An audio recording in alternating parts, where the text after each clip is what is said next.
All right, welcome to Beard Meets World. Today, we're going to be doing something a little simple to the Miata, but it's going to make it 10 times better. So, we're going to be putting a short throw shifter on the 1997 in a Miata. So, the one good thing about this is not only do you get a short throw shifter, you're going to be able to shift faster, more efficiently, which in return is going to make you faster, which anything you can do to make these Miatas faster is a good thing. 64 millimeter throttle body and my Skunk 2 intake manifold. So I will be putting those on soon, but it'll most likely be a week or two. But either way, we got those little adders for now. So we're gonna go ahead and start by removing the center console. All you got to do is you got to remove a couple set screws. It'll be pretty easy. After that, it should just come right up. So we're gonna go ahead and we're gonna get this done, and you'll see us back in just a second. Donut Media, go check out their channel. They did a short throw shifter. They used a completely different kit. I think they used who was it?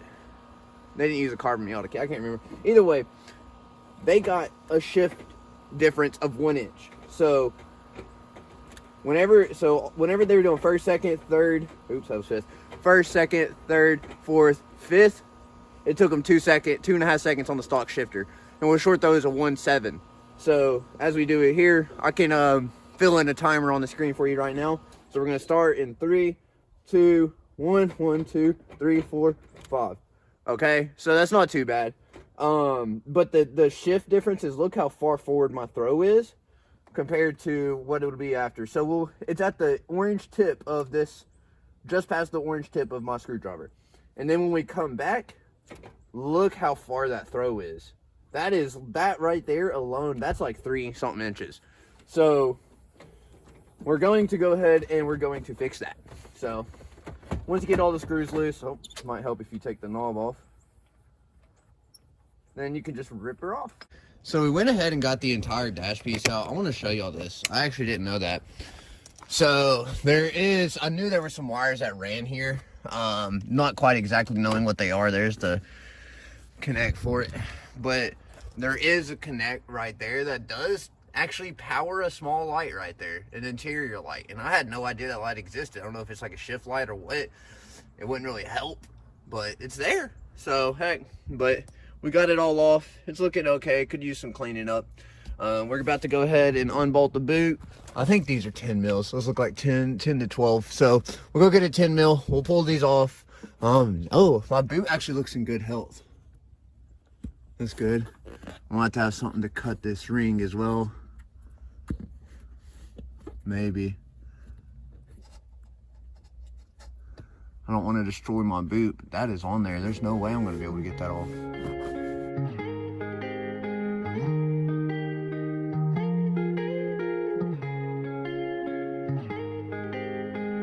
Going over, spice it up.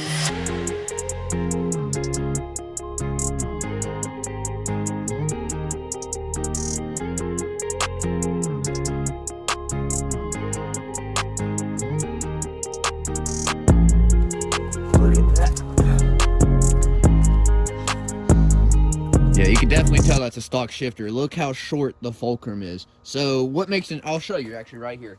Let me grab it. So what makes an aftermarket short throw shifter short throw is how far from the fulcrum, or how long the fulcrum is right here. So it gives you, yes, it gives you less leverage, but your top movement is shorter.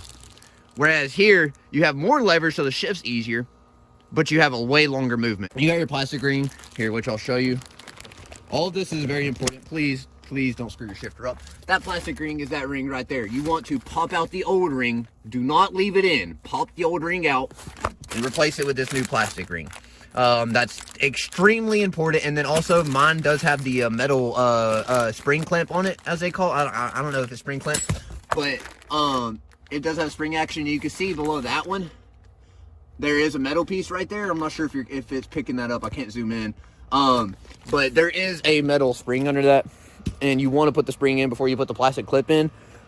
And then basically after that, you just slap it all together. So we're going to do that. I'll catch y'all here in just a little bit. So currently what we're trying to do, so I put my metal retainer pin in there. And then I put my actual piece. So I'm trying to get the actual, here, let me sit down and I can show you exactly what I'm referring to. So, this piece is too big to have the metal retainer clip on top. It's too tall to not have any spacer. So what I'm doing is I'm going to take this plastic piece right here and I'm going to try to space it out to where I can get enough room to where that fits right there perfectly, because when you set it in, it's not locked in. There's too much gap. So we're going to see if we can possibly, like, say, get this to line more up. But I don't think it's going to. So we got that. And then, for example, let's put this in. So that is all the way in the bottom. And look how high my piece is. So it's just too high and too loose. Like, there's wiggle. We're going to try to put a couple bolts in and see if that'll hold it. I'll be right back. There's this W metal spring right here, this W spring. Had to replace that, put a new one in on the bottom. Well, the shift pin is in a completely different location, way too low for a new fulcrum. So I had to put the metal spacer, which replaces this plastic clamp right there with the gap, or the cutout. And then I put my plastic piece that originally was not supposed to be where I put it in my gold piece right here to give the bottom of my shifter actual stability. Then I put this block off plate on top of it to get it to close out. And then I put spring load washers and a normal washer. And man, look at these shifts. 1, 2, 3, 4. Not all the way over, barely over. And then reverse is all the way over. Man, I fucking love that. So we're gonna do the washer test real quick for y'all. Fiber test. Y'all remember exactly how far it was. So we're gonna put it in first. Woo, woo, woo. You remember my first gear was touching the orange. Second, bro, that's a whole inch shorter.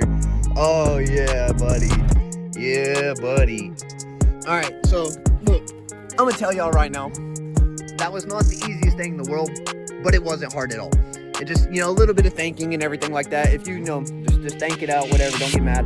But either way, man, it took me an hour. It's not that hard, maybe an hour and 10 minutes. It's realistically not that bad, man. But if y'all enjoyed this video and y'all want to see me installing more parts on this Miata build, let me know. I'm here.